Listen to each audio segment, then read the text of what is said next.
Au début du XVe siècle, la France traverse une période extrêmement difficile.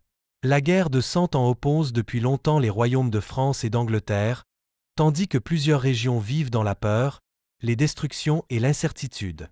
C'est dans ce contexte troublé qu'apparaît Jeanne d'Arc, une jeune paysanne dont la foi, le courage et la détermination marqueront profondément l'histoire de France et de l'Église.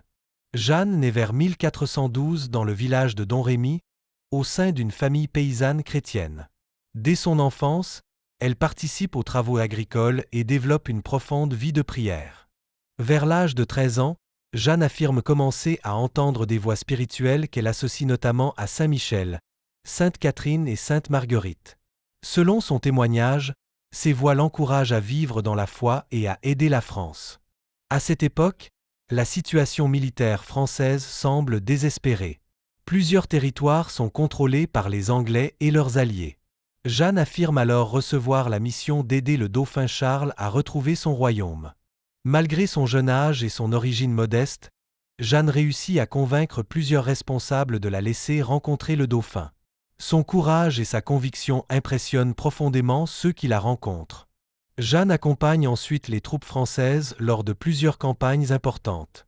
Sa présence redonne confiance et espoir à de nombreux soldats et habitants.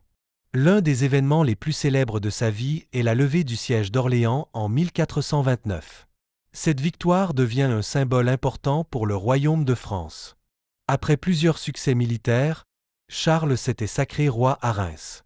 Jeanne considère ce moment comme l'accomplissement d'une partie essentielle de sa mission.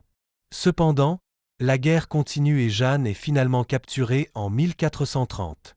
Elle est remise aux autorités anglaises puis jugée à Rouen dans un procès religieux et politique complexe. Le 30 mai 1431, Jeanne meurt à Rouen à l'âge d'environ 19 ans. Malgré la peur et les souffrances, plusieurs témoignages rapportent qu'elle demeure profondément attachée à sa foi jusqu'à la fin. Des années plus tard, un nouveau procès déclare son ancienne condamnation injuste. Jeanne devient progressivement un symbole de courage, de foi et de fidélité.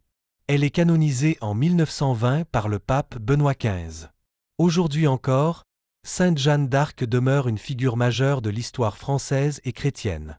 Sainte Jeanne d'Arc nous enseigne que même une personne jeune et humble peut accomplir de grandes choses lorsqu'elle avance avec foi et courage.